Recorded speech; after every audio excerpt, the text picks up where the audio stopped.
pengetahuan yang dimiliki oleh manusia, manusia terbatas.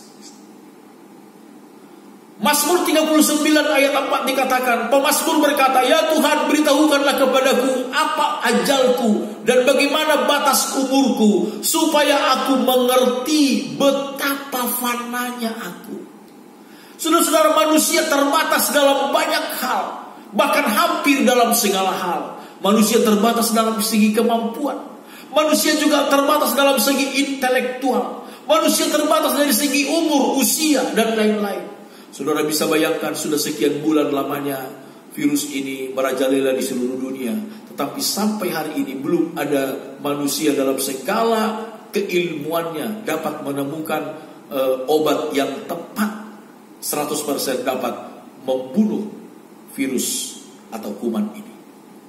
Kita manusia terbatas, sangat terbatas. Itu sebabnya Tuhan izinkan hal ini terjadi. Pertama, supaya kita manusia sadar diri, kita manusia terbatas. Pada akhirnya disebutkan, kepadanya lah bangsa-bangsa akan berharap. Saudara-saudara, dalam hal seperti ini kita harus mengerti, kita harus memahami firman Tuhan. Dalam kitab Pengkhotbah pasal yang ke-7 ayat 13 sampai 14 disebutkan, perhatikanlah pekerjaan Allah. Perhatikanlah pekerjaan Allah. Siapakah yang dapat meluruskan apa yang telah dibengkokkannya? Siapa yang dapat meluruskan apa yang telah dibengkokkan oleh Tuhan? Atau sebaliknya, siapa yang dapat membengkokkan apa yang diluruskan oleh Tuhan? Tidak ada, tidak ada. Lalu selanjutnya dikatakan, pada hari mujur bergembiralah. Tetapi pada hari malam, ingatlah bahwa hari malam ini pun dijadikan Allah sebagaimana hari mujur. Jangan kita hanya bersyukur untuk hari yang mujur, tetapi juga pada hari-hari yang malam seperti ini, kita harus ingat bahwa ini pun adalah dijadikan Allah sebagaimana hari mujur dijadikan oleh Allah. Supaya apa? Supaya apa? Firman Tuhan berkata ayat kalimat selanjutnya, supaya manusia tidak dapat menemukan sesuatu mengenai masa depannya. Saudara-saudara, Allah izinkan hal ini supaya kita sadar diri bahwa kita manusia sangat terbatas. Kita tidak tahu tentang apa, kita tidak mengetahui apapun sedikit pun tentang masa depan. Masa depan sesungguhnya adalah di tangan Tuhan. Saudara-saudara, ketika hal-hal seperti ini terjadi, kita hidup dalam situasi yang seperti ini, apa yang harus kita lakukan, saudara? Apa yang harus kita lakukan? Yang pertama, disebutkan di dalam kitab Nabi Yesaya pasal yang ke-55. Yesaya pasal yang ke-55, saya akan membacakan firman Tuhan ini untuk kita sama-sama renungkan, saudara. Yesaya pasal 55 ayat yang ke-6 mulai, firman Tuhan berkata, carilah Tuhan selama ia berkenan ditemui, berserulah kepadanya selama ia dekat. Baiklah orang fasik meninggalkan jalannya, dan orang jahat meninggalkan rancangannya. Baiklah ia kembali kepada Tuhan, maka dia akan mengasihaninya. Dan kembali kepada Allah kita, sebab ia memberi pengampunan dengan limpahnya. Sebab rancanganku bukanlah rancanganmu, dan jalanmu bukanlah jalanku. Demikianlah firman Tuhan. Seperti tingginya langit dari bumi, demikianlah tingginya jalanku dari jalanmu, dan rancanganku dari rancanganmu. Saudara-saudara, yang pertama yang harus kita lakukan pada hari-hari seperti ini adalah carilah Tuhan. Carilah Tuhan, maka kamu akan hidup. Carilah Tuhan sementara ia berkenan ditemui. Carilah Tuhan selama ia dekat. Berserulah kepada Tuhan. Yang pertama kita harus lakukan adalah cari Tuhan. Cari Tuhan. Bukan justru menjadi bersungut-sungut, bukan justru jadi takut berlebihan, cemas berlebihan. Carilah Tuhan. Itu yang pertama. Saudara-saudara, banyak hari-hari ini orang yang mengutamakan cari sembako. Itu perlu, saudara-saudara. Itu perlu. Tetapi yang paling utama adalah carilah Tuhan. Amin. Carilah Tuhan. Lalu yang kedua dari firman Tuhan ini yang kita baca adalah bertobat, saudara. Cari Tuhan, kemudian kita harus bertobat dengan sungguh-sungguh. Disebutkan orang fasik meninggalkan jalannya, dan biarlah orang jahat meninggalkan rancangannya. Biarlah ia kembali kepada Tuhan, maka ia akan mengasihaninya. Hal yang kedua, pertama kita cari Tuhan. Yang kedua kita harus bertobat, meninggalkan segala cara-cara hidup yang tidak berkenan kepada Tuhan. Orang fasik tinggalkan kefasikan kita. Orang jahat tinggalkan segala macam kejahatan kita. Berbalik kepada Tuhan. Akui segala dosa kekurangan kita di hadapan Tuhan. Cari Tuhan. Cari Tuhan.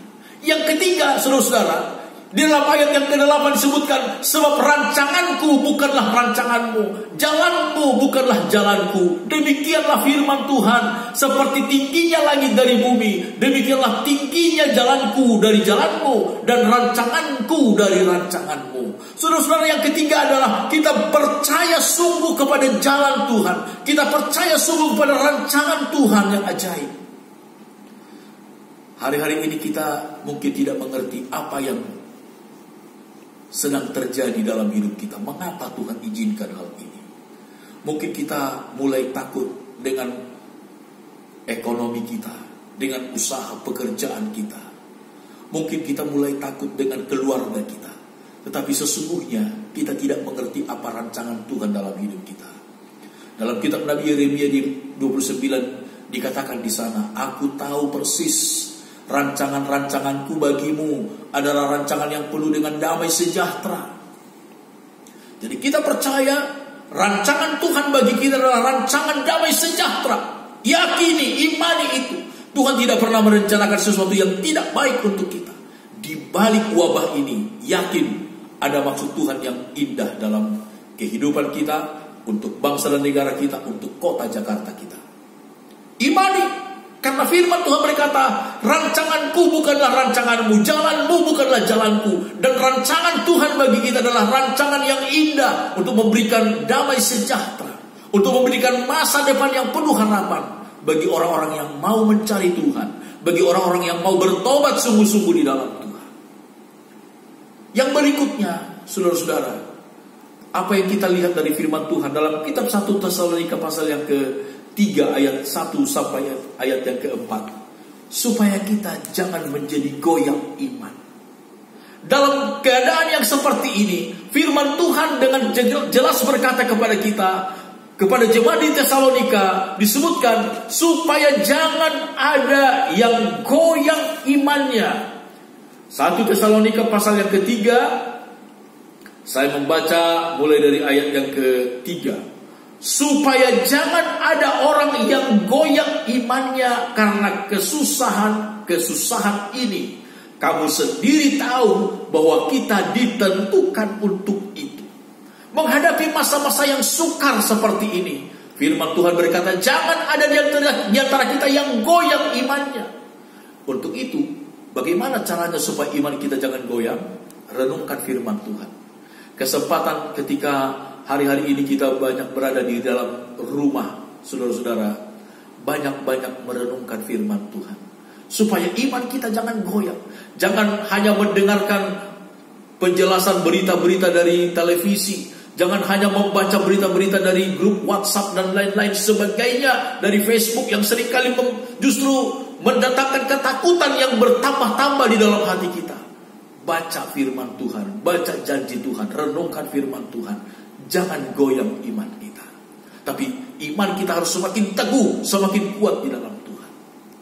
Yang berikutnya, bagaimana sikap kita dalam keadaan yang demikian? Dalam kitab Nabi Sefanya pasal yang ke-3 disebutkan, saudara-saudara, Nabi Sefanya menuliskan pasal yang ke-3.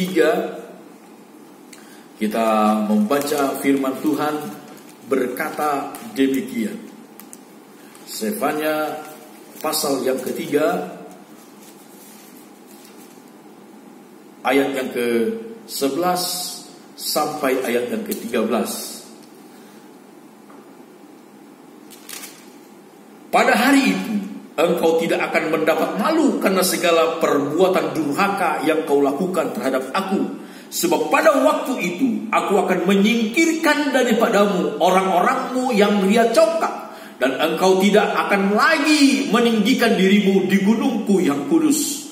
Di antaramu akan kubiarkan hidup suatu umat yang rendah hati dan lemah, dan mereka akan mencari perlindungan pada nama Tuhan, yaitu sisa Israel itu. Saudara-saudara, apa yang kita harus miliki, apa yang harus kita lakukan, bagaimana sikap hidup kita dalam situasi yang seperti ini?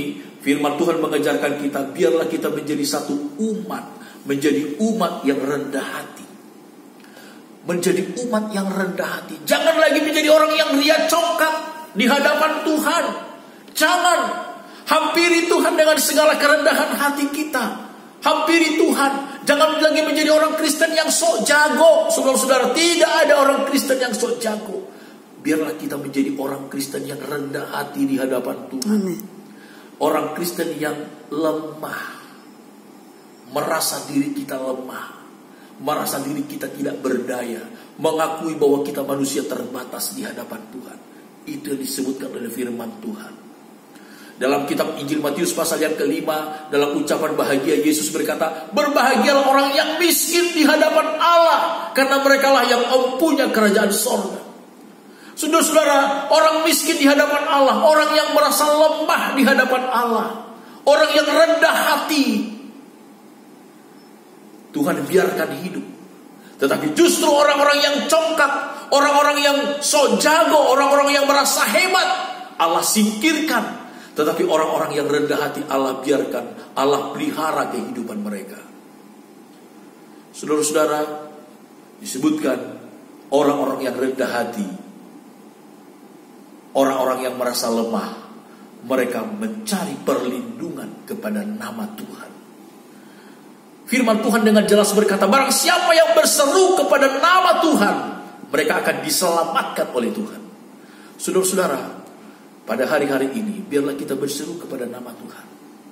Berseru kepada nama Tuhan. Yang terakhir, saudara-saudara, apa yang harus kita lakukan dalam situasi seperti sekarang ini adalah mempersembahkan korban ukupan. Persembahan ukupan. Dalam kitab Bilangan pasal 16 ayat 46 sampai 49 dikisahkan di sana satu waktu Tuhan murka kepada bangsa Israel. Tuhan murka dan mengirim tulah kepada bangsa Israel. Ketika tulah itu mulai terjadi, Musa sebagai seorang hamba Tuhan sadar bahwa umat Israel sedang di tengah-tengah bencana yang begitu hebat. Murka Tuhan sedang terjadi kepada umat Israel. Tulah sedang terjadi di tengah-tengah perkemahan mereka. Itu sebabnya Musa memerintahkan Harun, imam besar itu, untuk segera pergi ke tengah-tengah orang Israel, mempersembahkan persembahan ukupan di hadapan Tuhan. Lalu segera Harun membawa persembahan bara, persembahan ukupan di antara orang yang mati dan orang yang hidup.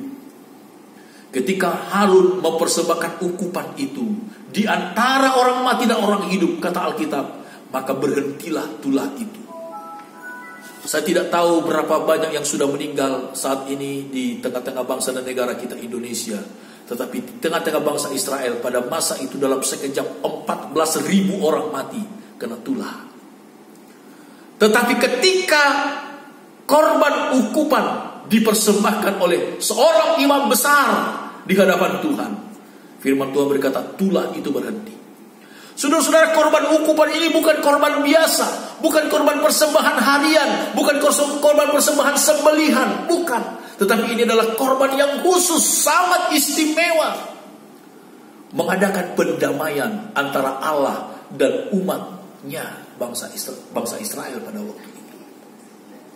Saudara-saudara, dalam situasi seperti sekarang ini, biarlah kita menjadi imam.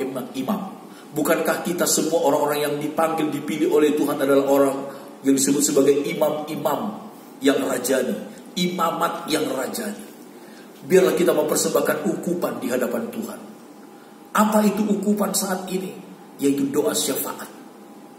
Doa syafaat. Sekali lagi, persembahan ukupan ini bukan persembahan biasa, bukan korban sembelihan, bukan korban tatangan, bukan. Tetapi ini adalah doa syafaat, doa yang sungguh-sungguh bermohon kepada Tuhan untuk mengadakan pendamaian, menghentikan tulah yang sedang terjadi. Saudara-saudara, berdoalah. berdoa untuk bangsa dan negara kita, berdoa untuk kota Jakarta, berdoa untuk keluarga, rumah tangga kita, sanak famili kita, berdoa untuk diri kita sendiri, berdoa juga untuk pelayanan kita di tempat ini. Itulah ukupan yang Tuhan inginkan saat ini. Untuk menghentikan itulah perlu umat Tuhan sebagai imamat yang rajani mempersembahkan ukupan di hadapan Tuhan. Biarlah firman Tuhan pada hari ini meneguhkan iman kita bersama-sama. Sekali lagi, saudara-saudara, biarlah kita menjadi orang-orang yang mau mendoakan bangsa ini. Persembahkan persembahan ukupan. Biarlah kita menjadi orang yang lemah dan rendah hati di hadapan Tuhan. Biarlah kita orang yang mencari Tuhan, menjadi orang yang bertobat sungguh-sungguh di hadapan Tuhan. Dan Tuhan akan memelihara kita. Amin. Puji Tuhan. Tuhan memberkati kita. Bapa, dalam nama Tuhan Yesus, hamba-Mu sudah menyampaikan kebenaran firman Tuhan. Biarlah setiap umat-umat-Mu yang mendengarkan berita firman Tuhan, siapa saja yang mendengarkan berita firman Tuhan, atau kepada siapa umat-umat-Mu akan membagikan renungan firman Tuhan ini, berkati, jamah hati mereka, genapkan janji firman-Mu dalam hidup mereka. Tuhan lindungi kami semuanya, Tuhan berkati kami semua. Bapa, kami berdoa untuk bangsa dan negara kami Indonesia. Tuhan ampuni segala dosa dan salah kami sebagai satu bangsa. Kami berdoa, ampuni kami dalam nama Tuhan Yesus. Tuhan pulihkan bangsa dan negara kami Indonesia. Kami berdoa untuk kota Jakarta. Tuhan ampuni kota Jakarta dalam nama Tuhan Yesus Kristus. Tuhan tolong kota Jakarta, supaya kota Jakarta, bahkan kota-kota yang ada sekitarnya, Bekasi, Depok, Tangerang, bahkan Cianjur, Bogor, dan lain sebagainya yang ada di sekitar Jakarta, Tuhan tolong kami semuanya. Lepaskan, luputkan kami semua dari virus corona. Dalam nama Tuhan Yesus Kristus. Dalam nama Tuhan Yesus Kristus. Kami berdoa, Tuhan, kepadamu untuk Bapak Presiden kami, Bapak Joko Widodo, dengan seluruh kabinet yang ada, seluruh aparat pemerintah, sipil maupun militer, DPR, dan lain sebagainya, kepolisian. Tuhan, karuniakan mereka hikmat, bijaksana. Karuniakan mereka, Tuhan, kewibawaan dari Tuhan, sehingga setiap peraturan yang mereka keluarkan itu benar-benar mendatangkan manfaat yang baik kepada bangsa dan negara kami, dapat diikuti oleh seluruh bangsa dan negara kami. Demikian juga kami berdoa untuk Gubernur DKI, Tuhan, Bapak Anies Baswedan, dengan seluruh jajaran yang ada. Tuhan berkati dia, Tuhan tolong dia, Tuhan cengkeram hati dan pikirannya, sehingga hati dan pikirannya dapat menghasilkan pemikiran-pemikiran dan perbuatan-perbuatan yang baik untuk kemaslahatan, kebaikan seluruh warga DKI yang ada. Terpujilah nama Tuhan. Inilah doa dan permohonan kami di dalam nama Tuhan Yesus Kristus. Haleluya. Amin. Selamat siang. Tuhan memberkati kita semua. Amin.